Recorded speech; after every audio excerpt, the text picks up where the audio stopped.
그죠? 한국에도 자칭 사회주의를 하고 있는데 진보당도 사회주의예요. NL적인 경우는 진보당, 노동당, 정당은 뭐 완전히는 아닌데 거기에 사회주의자들이 좀 있죠. 이렇게 다양한 그 다음에 뭐 여러 가지 정파들이 있는데 어쨌든 이 트로츠키의 주장대로 하게 되면 하나의 노동계급이라든가 사회주의를 추진하는 세력도 여러 정당이 있을 수 있다고 말합니다. 뭐 맞는 말 같은데 사실은 사회주의라는 것은 뭐예요? 노동계급의 자기 해방이고 노동계급이 총 자본과 국가를 상대로 투쟁해야 되는 거죠. 투쟁해야 하는데 이렇게 여러 당으로 분열되어 있으면 효과적인 투쟁이 불가능하죠.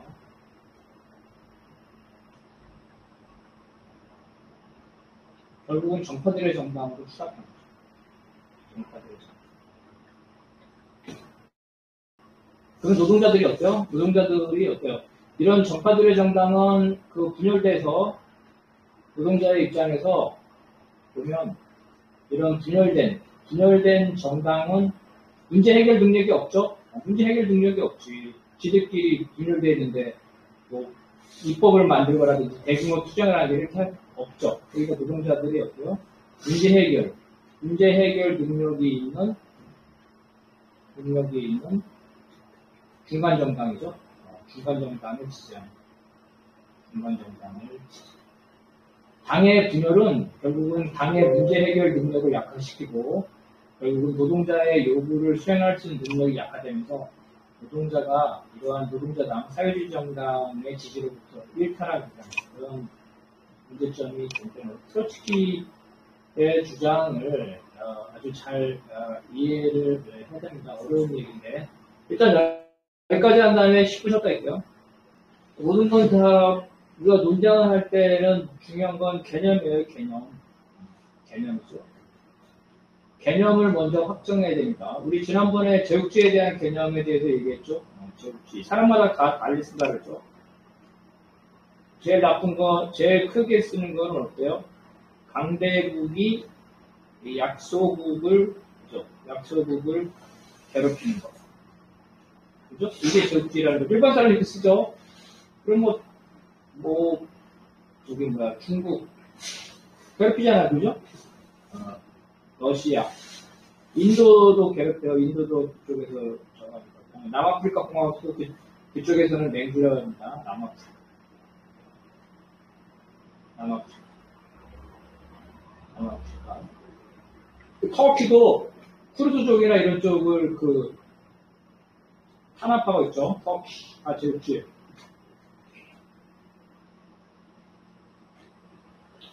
두 번째는 경제적으로 착취. 경제적으로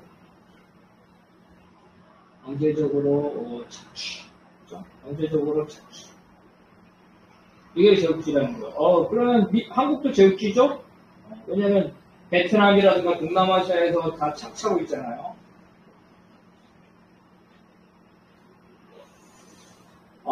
그리고 세 번째는 이제 레닌의 개념이에요. 레닌의 개념은 자본과 상품 수출, 그리고 금융자본의 우위,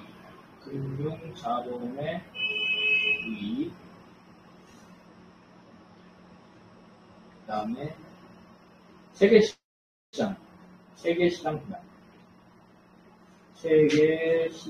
분할, 독점한다는 특정 지역을, 그 다음에 영토적 지배인데, 영토적 지배는 여러 가지 있죠. 식민지가 있고,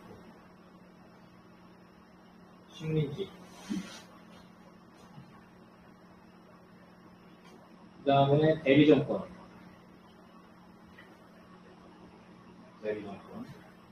그 다음에 반식민지. 국가가 있으나 마나 거죠? 반식민지. 청나라 말기나 조금 말기. 이런 게 이제 필요하다는 거예요. 이런 레닌의 개념에 따르면 이 영토 지배는 상품 수출이죠. 상품 수출을 위한 지배를 말하는 거예요.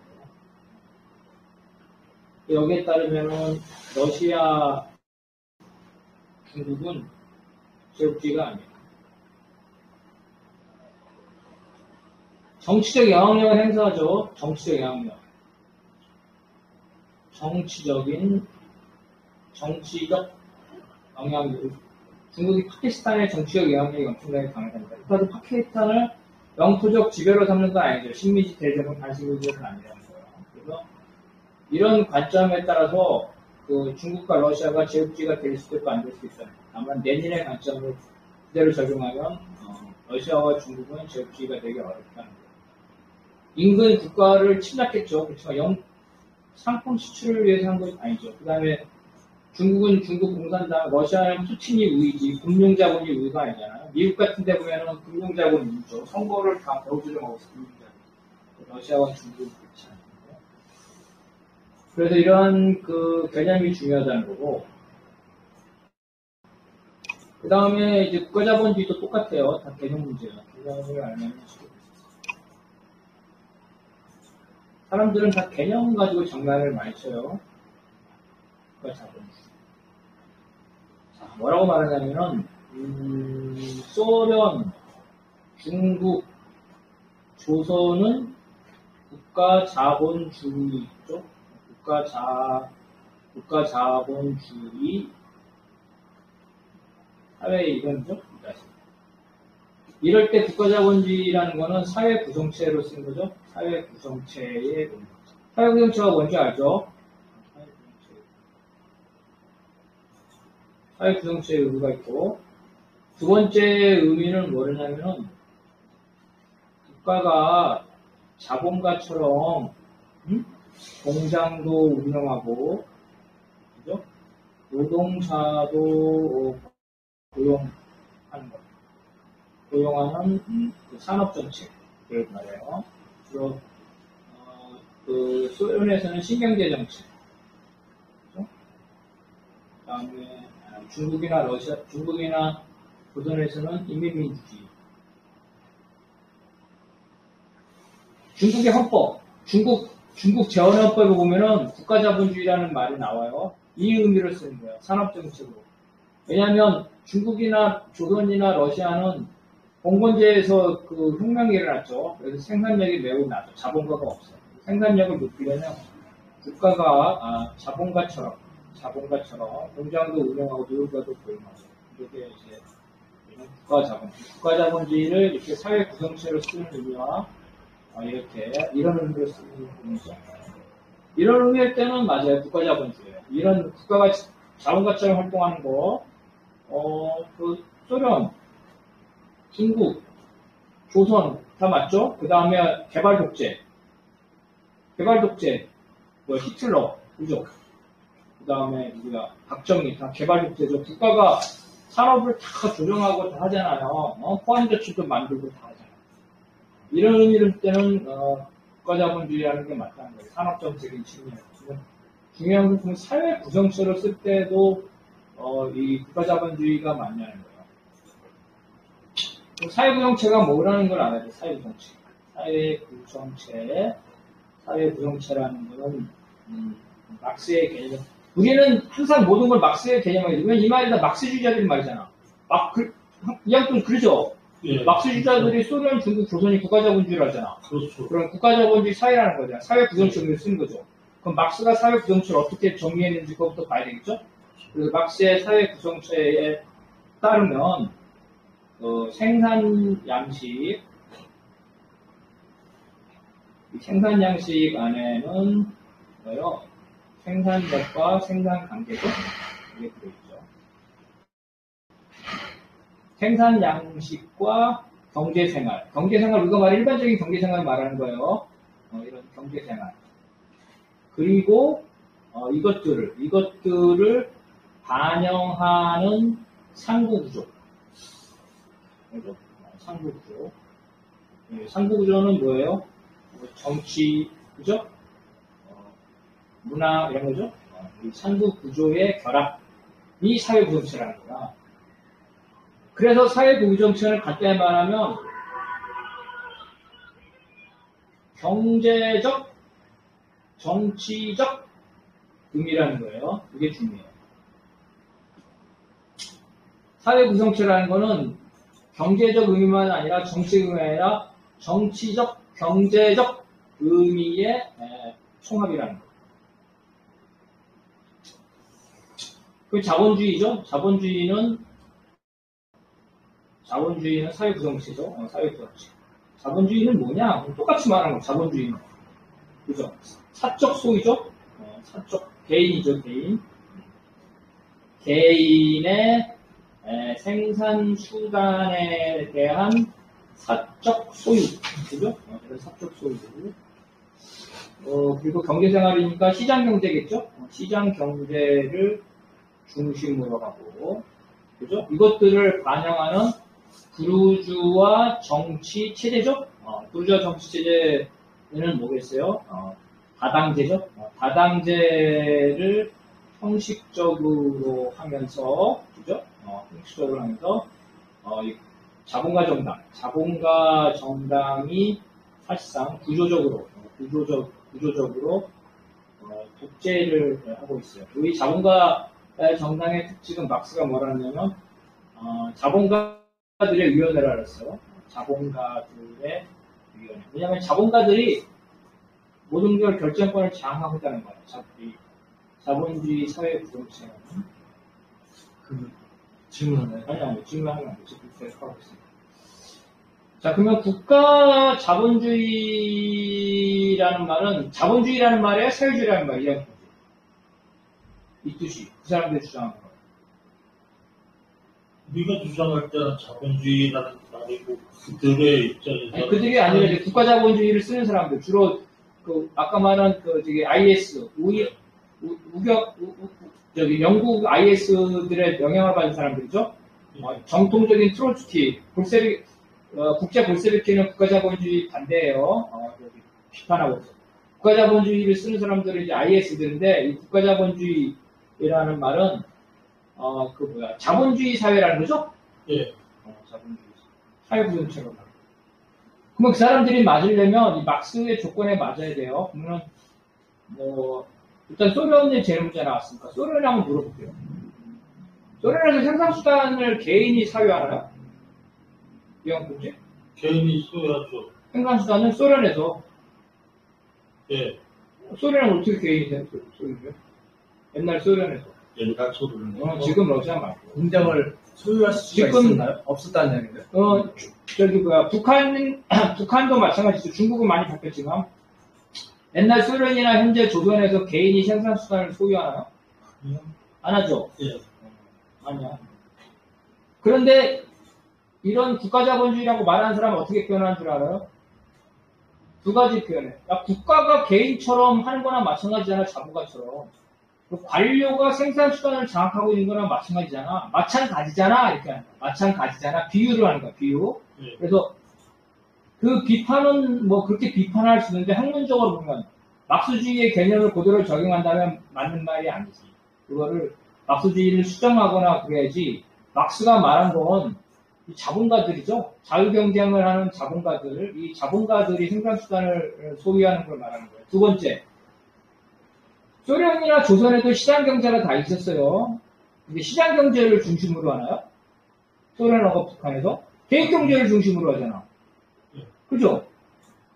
그 다음에 세 번째, 소련이나 북한의 정권, 국가죠. 국가가 공산당이죠. 공산당인데, 정권교체가 이루어지는 자유경쟁이죠. 이게 자본주의 정치의 핵심은 경제가 자유경쟁이기 때문에 정치도 자유경쟁이에요. 그래서 자유경쟁을 하는 거야. 그래서 소련이나 북한에서 다당제가 돼가지고 자유경쟁을 하면서 여러 정당들이 정권 교체를 하고 있나? 안 하고 있죠. 그리고 그러면 소련이나 북한의 지배가 이제 공산당인데 공산당들이 자본가들의 위원회예요. 막스가 국가를 자본가의 위원회라고 하죠. 자본가 위원회가 아니지. 근데 이런 그 트로츠키나 이쪽에서 뭐라 하냐면, 야, 그 관료들의 위원회잖아. 관료들이 모였잖아. 관료들의 위원회. 그래서 정리해서 말하면, 막스의 입장을 그대로 적용하면, 그, 소련이나, 조선은 이 자본주의 사회가 아니에요. 그러니까 국가자본주의라는 게 성립이 안 되지. 독일이거든요. 네, 그런데, 이 트로츠키나 이쪽, 그 트로츠키 우파죠. 이쪽에서 막스의 개념을 만약에 수정을 한다면, 문학적으로 수정을 하는 거죠. 제가 수정해 볼게요. 소련이나 북한에서는 부르주아 자본가가 생산수단을 소유하지 않지만 국가나 관료들이 마치 자본가처럼 생산수단을 자기 마음대로 소유하고 인민을 배제하고 있어요. 맞는 말이죠. 시장경제를, 이거는 아무리 거짓말해도 이건 되지가 않아. 소련하고 조선에서 일부 시장이 있지만 시장경제를 중심으로 하지 않는. 이거는 전혀 아무리 거짓말해도 이거는 할 수가 없어. 나머지는 뭐 어떻게 할 수가 없어. 그냥 그래 안 그래. 그렇죠. 이거는 안 돼. 그 다음에 두 번째. 자, 자본주의사에서 자본가들의 위원회라면 자본가들이 뒤에서 배후조정해가지고 돈 재가지고 사람만 달라질 뿐이지 국가를 좌지우지한다는 거잖아요. 네. 그런데 여기서는 똑같은 말이죠. 이건 뭐 자본가는 없지만 관료들이 자본가처럼 노동자들을, 인민들을 착취하면서 자기들이 위원회 만들어가지고 자기끼리들끼리 해먹는다. 맞는 말이죠. 그렇죠. 그래서 결국은 뭐냐? 이 말은 문학적으로 비유하고 비판하는 그 취지죠. 그런 취지는 동의가 돼요. 그럴 수 있잖아. 문제점이 많잖아요. 소련하고 북한이. 혹시 착취의 개념이 들어가서 그렇게 쓰이지 않나요? 그것도 얘기했거든. 그런데 마르크스의 개념에 따르면 성립이 안 돼. 성립이 안 돼. 수정주의죠? 막스의 입장을 수정한 거야. 수정주의. 만약에 이들 입장에 따르면 자본론을 새로 써야 돼. 그죠? 자본론을 다시 써야 돼. 왜 했냐면, 자본주의 사회는 지금 방금 중요한, 우리 박건영 동지가 말했는데, 자본주의 사회는 다수의 자본가들이 이 자유 경제를 하는 거예요. 그죠? 자유 경쟁을 하면서 노동자들을 착취하는데, 자, 소련에서 국가가 자본가고 관료가 자본가라고 칩시다. 소련에서 자본가들이 자유 경쟁하는 게 있어요? 조선이나 소련에서? 자유 경쟁이 있어요? 그렇죠. 자본가끼리 경쟁해? 공장 간의 경쟁이라든가 경쟁이 아니라 여러분들 있을 거 아니에요. 만약에 뭘 생산한다 하면은. 근데 소유주는 다 국가잖아. 공장은 여러 개 있을 수 있잖아. 그런데 그 공장은 다 국가 소유라고. 여기서 말하는 건 여러 명의 소유자들이 자본주의 사회에서는 경쟁한다는 거고, 소련이나 북한에서는 소유자가 한 명이야. 국가 전인민. 그러니까 여러 명의 소유자가 자유 경쟁을 하지 않지. 그렇죠. 그 결론만 얘기하면은 그냥 문학적으로 비유하는 거는 맞아. 그렇지만 학문적으로 학문적인 개념은 아니다. 그럼 각자 자기 그냥 스탈린주의를 비판하기 위해서 그런 쓰는 말이죠. 여기에서 또 뭐라고 하는 줄 알아? 트로츠키주의에서는 일국 내에선 자유 경쟁이 없지만, 그죠? 자본가가 하나잖아, 국가 하나. 세계 차원에서 국가 간에 자유 경쟁을 한다는 거야. 그래서 자유 경쟁 체제라는 거야. 그러면 이것도 막스의 개념을 바꿔야 돼. 자, 일국 차원의 자유 경쟁은 세계 차원의 자유 경쟁. 막스가 말한 거는 이 자본가들이죠. 자본가들, 그죠? 이 자본가들 사이의 그 경쟁이지, 국가라는 권력체죠. 권력체 간의 경쟁이 아닌 거죠. 계속 얘기하면, 국가자본주의라고 쓰는 사람들은 막스의 자본론이나 막스의 사회 구성체의 개념을 수정해서 쓰는 거예요. 다만 그렇다 하더라도 문학적으로 그들이 비판하는 취지는 동의할 수 있지만 학문적으로는 잘못된 언어 사용이라고 봅니다. 여기까지. 자, 중요한 거니까 너무 길게 얘기하면 안 되고 하고 싶은 말 있습니다. 제가 1분이네요. 사실은 독일은 그러면 국가 사회주의, 히틀러는 국가 사회주의라고. 그렇지. 그래서 그 자본주의가 안 들어가잖아. 그래서 그 이야기를 할 거 아니야. 아니, 그거를 국가 사회주의하고 국가 자본주의랑 같이 써. 미역통지 맞지? 민주노동당 강령에 뭐라 국가 사회주의라고 했잖아. 소련, 조선을 갖다, 그지? 국가 자본주의하고 국가 자본주의하고 같이 써. 근데 이게 같이 쓰는 거는 의미가 상통해. 왜냐면 이렇게 돼. 국가가 자본가처럼 활동하는 거죠. 국가 사회주의는 뭐냐면 국가가 사회주의를 추진하는 거야. 그 둘 다 공통점이 뭐냐면은 국가가 주관하는 거야. 국가가 주관해서 하나는 사회주의 정책을 피고 하나는 자본주의적 정책을 피는 거야. 그래서 국가 사회주의, 이 현실 사회주의 체제를 트로츠키주의자들은 국가 자본주의라고 비판하고 그 노회찬이라든가 주대한이라든가 이런 사람들 있죠. 이런 사람들은 국가 사회주의라고 비판해요. 다 똑같은 취지예요. 자, 또 특별히 간단하게 없어요? 없으면 넘어가고. 없어? 이양도지 지분 좀 해소가 됐어요. 해소가 됐어? 네. 그게 다 개념 문제야. 그런 말이 들으면 물어봐봐. 당신이 쓰는 제국주의는 어떤 개념입니까? 당신이 하도 어렸을 적에 학습한다고 그냥 강제적으로 주입식 교육을 받았잖아. 그렇기 때문에 당연히 그렇다라고 생각을 하고 그 당시에 이제 다른 사람들이 정말 이게 국가자본주의가 아니다라고 얘기를 하면 배운 대로 그냥 학습한 대로 국가자본주의다라고 얘기를 하는 거죠. 그렇게 논쟁을 했을 뿐이지. 정확하게 어떤 취지다, 뭐 어떤 의미다 이런 부분은 좀 배제되어 있는 상황이었지. 그래서 그냥 술 먹고 하는 얘기는 그런 사람들이 하면은 그냥 뭐 사람마다 생각이 다를 수 있잖아. 그냥 넘어가는데 그걸 막 학문적으로 해가지고 뭐 어디 발표나 하는데 학문적으로 얘기하고 그렇게 이렇게 얘기하는 거는 안 맞죠. 박정희도 국가 자본주의, 박정희가 국가 자본주의죠. 그래서 실제로 소련의 그것을 개발 계획을 그걸 그래서 국가 자본주의가 어떻게 있냐면은 두 가지가 있어. 국가 자본주의는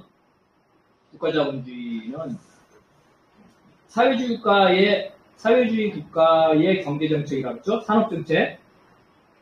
고 자본주의 국가의 그 경제 정책. 이거 뭐야? 이게 바로 국가 독점 자본주의죠. 국가 독점 자본주의, 국가 독점 자본주의는 두 가지가 있는데, 그 후진국의 개발 독재, 박정희 같은 경우죠, 히틀러 같은 경우죠.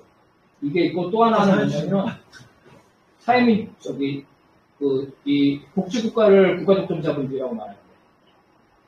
왜 복지국가를 국가 독점이라고 하냐면, 복지국가, 다시 말해 사회민주주의 국가에선 이 국가 분야 있죠, 국가 분야. 재정 말하는 거야, 재정이 엄청나죠. 그래서 전체 경제 내에서 국가의 지위죠. 지위가 주도적이야. 그렇죠. 봐봐, 우리가 한국도 그러지만 딴 나라도 보면 어때? 일단은 재정 지출 규모가 엄청나죠. 국가가 어때? 경제를 살릴 수도 있고 줄일 수도 있죠. 불경기면은 국가가 돈을 풀어가지고 경제를 살리잖아. 호경기면 또 국가가 해가지고 하잖아. 경제를 좌우해 가장 큰 자본가야. 현대국가에서는 가장 큰 자본가죠? 그렇죠. 이거를 그래서 국가독점 자본주의라고 해요. 이런 개념들이 있다는 거예요. 자, 그럼 됐고, 자,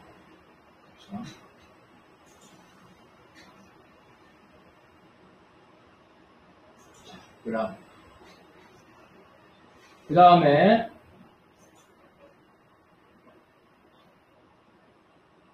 또 아까 있는 게 없어요. 둘째, 서구의 사회주의 정당과 노동조합이 자본주의 제도 내에 고착됨에 따라 당과 노조가 일부 엘리트에 의해 좌우되는 과도제와 활동가들의 권리화가 심하겠다. 1900년대에 이르러 각국에서 중앙집권적인 전국 단위의 노동조합이 결성되었고 반숙련공들이 노동조합에 편입되어 노동조합이 대중화되었다. 이에 따라 기존의 숙련공 중심의 노동규적 혹은 노동관료와 조합원 대중 간의 긴장이 형성되었으며 노동조합 내에서 민주주의 문제가 제기되었다. 이는 보통선거의 확대로 인한 노동자 정당의 대중정당화, 숙련공 중심에서 탈피해가는 노동조합의 대중화라는 새로운 조건에서 과거 소수의 정당과 노동조합이 대중들의 민주주의적 요구에 직면하게 되었다는 역사적 변화에 기인한 것이었다. 자, 산업혁명 초기에는 노동자가 많지 않았죠. 숙련공이에요, 숙련공. 숙련공이 얼마 안 되죠? 숙련공 소수로 된 노동조합이었다는 거, 산업혁명 초기에. 그죠? 이런 초기에. 근데 산업혁명이 발달되면서 어때? 기계화가 되면서 숙련공이 필요 없죠. 기계를 다룰 수 있는 반숙련공 필요해요. 그래서 다수의 노동자가 생기는 거예요. 그래서 숙련공으로 된 소수의 노동조합일 때는 사회주의 정당과 노동조합의 관료죠. 엘리트하고 이 소수의 노동조합하고 그렇게 큰 충돌이 안 생겼어요. 근데 오늘날 산업혁명이 일반화되면서 노조는 우리 어때? 민주는 총 130만이라나? 유럽 같은 경우는 수백만 명이죠. 수백만의 노조가 생깁니다. 그래서 이 수백만의 노조니까 이들은 엘리트가 아니에요. 옛날 숙련공 노동조합들은 그 사람들은 엘리트. 말이 노동자지 숙련공은 똑똑해, 유식해. 네? 유식한 노동자야. 근데 오늘날 노동자를 내가 무시하는 게 아니라 얘가 유식하다는 거는 정치 사상에도 바르고 숙련공들은 다 푸르동 이런 사람들이 혁명가들이 다 숙련공을 했어요. 아이트링 이런 사람들, 베벨 다 이런 숙련공을 했어요. 오늘날 노조 일반 사람들은 정치 사상에 관심 없죠. 무관심해. 그러다 보니까 이런 일반 조합원과 당과 노조의 상층 간의 괴리가 엄청나게 심해. 거기에서 그래서 정치교육을 해야 되는데, 정치교육을 해야 되는데, 이 정치교육이 미흡하기 때문에 일반 조합원들은 탈정치와 경향이 있다는 거야, 탈정치. 근데 당과 노조 엘리트가 자꾸 정치 문제를 노조원들한테 얘기하죠. 그래서 이 긴장관계가 형성된다는 거야. 노조가 교육하면은 조합원이 갑자기 일어나서 아니 왜 당 얘기를 뭐해요? 노조하고 당하고 무슨 상관이 있길래 왜 무슨 뭐 민주당이 어떻고 정의당이 어떻고 그런 말을 왜 해요? 우리 노조는 노동운동만 열심히 하는데 이렇게 실제로 그렇게 얘기하고 있단 말이에요. 그래서 현재 이 노동조합이 대중화되면서 노조와 당의 엘리트들과의 이 긴장관계가 형성되고 있다는 거. 이게 이제 우리나라의 이 특징이라는 거죠. 자, 그 다음에 이거 한번 읽어보세요. 노동조합 자체의 본질적 한계를 인식하고 있었던 사회주의자들은 노조의 관료에 대한 경계심을 주지 않았다. 왜냐하면 독점 자본은 초과 일부에 의해 매수된 노동자의 지도자나 상층 노동 귀족은 부르주아의 주요한 사회적 지주라고 지적하였다. 즉 레닌에 의하면 이들은 노동자의 대리인이지만 동시에 부르주아의 약자미이다. 따라서 당은 노동조합의 관료와 과도를 지도와 실천을 통해 정치적으로 순환시켜야 한다. 트루츠키에 따르면 혁명가는 늘 대중과 함께 때로는 동요하는 노조 지도자와 함께 그러나 노조 지도자들이 대중의 선두에 서 있을 때만 대중이 동요하는 노조 지도자들을 앞으로 밀어붙이고 있는 동안에는 한순간도 노조 지도자들에 대한 비판을 포기하지 않으면서 그들을 활용해야 한다. 토니 클리프에 따르면 노동조합 관료는 대량주의적이기 때문에 국가가 노조를 통제하는 것을 두려워하는 것보다 자신들이 통제할 수 없는 대tuk성을 더 두려워한다. 그러므로 노조 관료는 정치 조직에 의해 견제되어야 합니다.